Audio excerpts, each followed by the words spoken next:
정말로 공비서님 방에서 나온 출생증명서 맞습니까? 서동주는 개성댁이 들고 온 출생증명서 2장을 보고는 공비서가 저지른 모든 악행들을 단숨에 파악했습니다.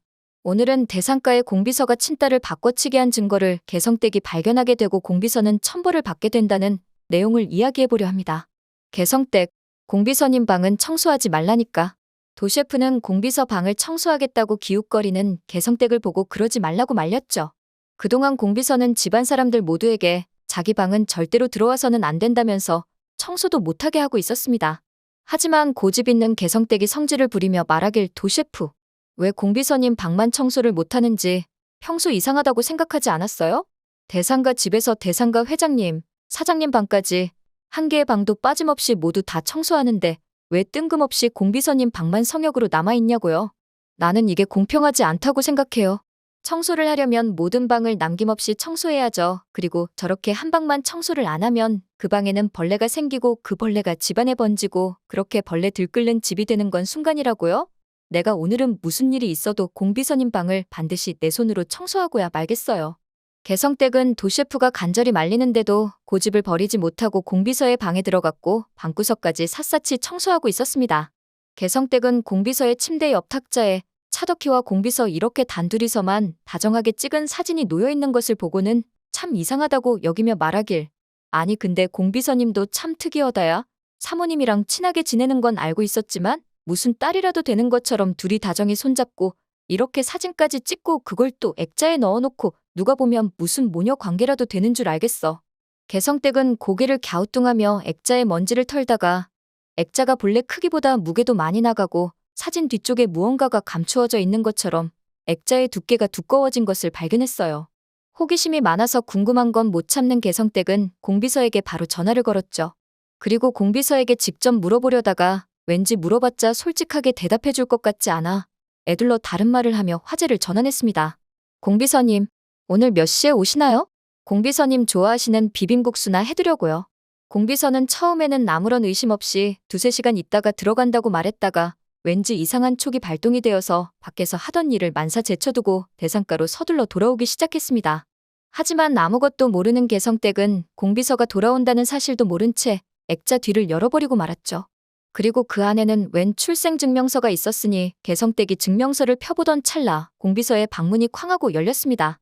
헐레벌떡 숨을 가쁘게 몰아쉬며 들어온 공비서가 개성댁을 향해서 비명에 가까운 고함 소리를 질렀어요. 야, 당장 멈춰. 너 지금 뭐 하는 거야? 개성댁은 자신이 잘못하기는 했지만 이렇게까지야.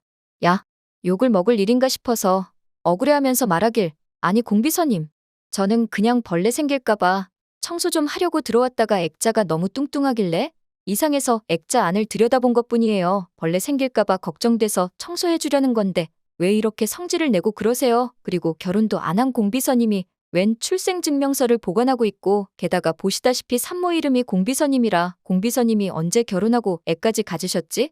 참 신기하다 그렇게만 생각하고 있었어요.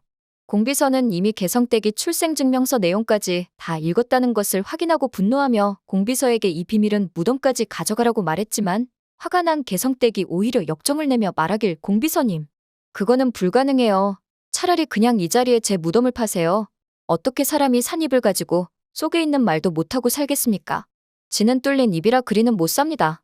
개성댁은 그리고 한 가지를 더 보여줬어요. 그리고 이 아이 사진이요. 이거는 저기 책상 서랍 구석에 있던데요. 이 사진은 또 무슨 사연이 있는 겁니까? 그 사진은 바로 추성영과 여순호가 찍은 사진으로 노랗게 색이 다 발아 있었죠. 죽은 여순호의 얼굴을 알고 있는 개성댁은 도대체 이 사진의 정체가 뭐냐고 물었고 놀란 공비서가 사진을 빼앗으려던 찰나 개성댁이 힘으로 공비서를 제압하며 말하길, 공비서님, 도대체 정체가 뭡니까? 마치 이 집 주인이라도 되는 것처럼 행세하실 때부터 이상하다 생각했는데 이건 정말로 이해가 안 갑니다. 개성댁과 공비서가 서로의 눈을 노려보면서 매섭게 눈싸움을 하고 있을 동안 이를 뒤에서 우연히 다 지켜보고 있던 서상무가 방 안으로 뚜벅뚜벅 걸어 들어왔습니다. 공비서님, 이게 다 무슨 소립니까? 공비서님 결혼도 하고 아이도 가졌던 거예요? 그럼 그 아이는 지금 어디 있는 거죠? 그리고 이 사진은 제가 보육원에 들어갈 때 제가 갖고 있던 사진이랑 똑같아요. 공비서님은 이 사진을 왜 갖고 계신 거죠? 대상가와 공비서님 간에는 무슨 비밀이 있는 겁니까? 그러자 공비서가 개성댁은 나가 있으라면서 서동주와 단둘이 할 말이 있다고 했죠. 단 둘만 방의 남자 공비서가 말하길, 서동주 씨. 진작 이 말을 해주려고 했었어요. 서동주 씨. 이만 은남이 포기해요. 그게 순리고 진실이에요. 서동주는 공비서를 노려보며 말하길, 마치 여운남과 제 관계에 대해서 잘 아시는 것처럼 말씀을 하시네요. 그러자 공비서가 이만 방을 나가라고 했고, 서동주는 액자 속 사진을 보면서 차덕희와 공비서가 보통 사이가 아니라는 것을 직감적으로 알 수 있었습니다. 그리고 차덕희의 생일과 출생증명서에 적힌 아이의 생일이 같다는 것도 순간적으로 캐치해냈죠. 그렇게 밖으로 나온 서동주는 차덕희가 공비서의 딸이라는 합리적인 의심을 했고 곧 진실을 알아내야겠다고 생각했습니다. 그리고 공비서와 차덕희의 칫솔을 하나씩 구해 유전자 검사를 의뢰했고 검사 결과는 아니나 다를까 두 사람은 친모녀 관계 확률이 99.99%인 것으로 증명이 되고 말았죠. 하지만 서동주는 혹시나 공비서와 차강천 회장이 과거 서로 좋아해서 낳은 아이가 차덕희일까 가능성을 열어두고 차강천 회장에게 물어보았고 차강천 회장은 어이없어하며 말하길, 서상무. 도대체 그게 무슨 소리인가? 내가 덕희를 별로 안 좋아한다고 해도 덕희는 내 친딸이 맞네. 그리고 공비서와 나는 아무 관계도 아니네. 그 유전자 검사 결과는 잘못된 게 틀림없어. 그러자 서동주는 차강천 회장과 직접 유전자 검사를 실시해보면 어떻겠냐고 물었고 차강천 회장은 흔쾌히 알겠다고 대답했죠.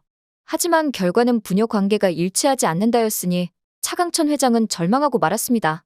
그리고 차강천 회장이 눈물을 흘리며 서동주에게 말하길, 서상무. 도대체 이게 무슨 날벼락인가? 평생 친딸로 알고 살아온 내 딸이 친딸이 아니라면 내 진짜 딸은 도대체 어디 있는 겐가? 서상무, 제발 내 친딸을 찾아주게.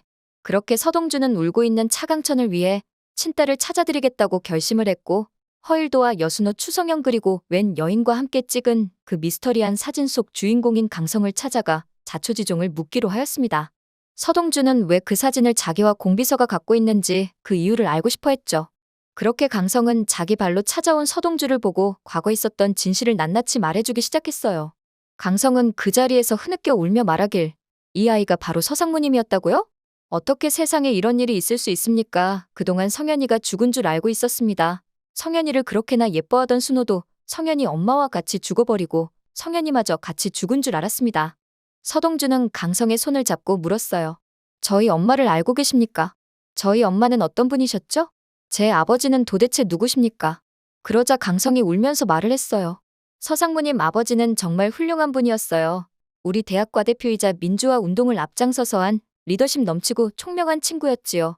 하지만 일도가 민주화 운동의 주동자로 서상무의 아버지를 염장선에게 밀고 했고 그만 염장선에게 두들겨 맞아 죽고 말았습니다. 그리고 서상무 아버지와의 사이에서 생긴 아기를 임신하고 있던 서상무 어머님을 나와 순호가 도와주고 있었지요.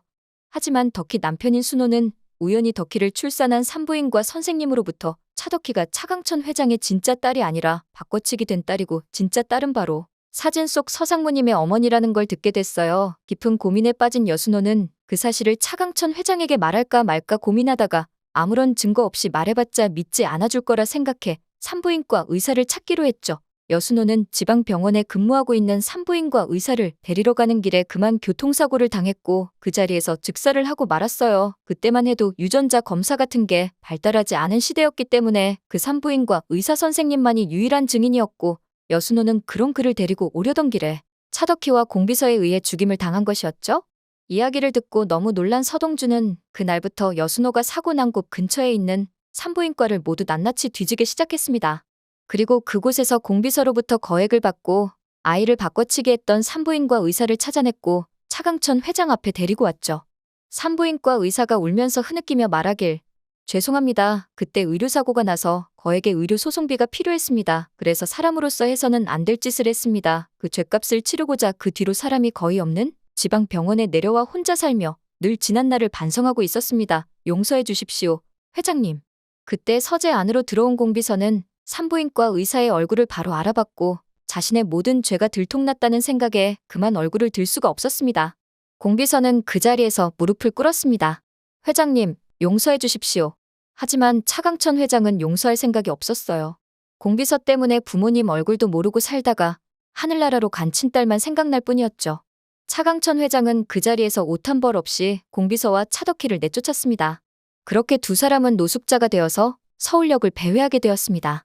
다른 사람의 인생을 훔쳐 호화롭게 살려던 두 모녀의 비참한 최후였습니다. 오늘 영상 재밌으셨다면 구독과 좋아요 부탁드려요.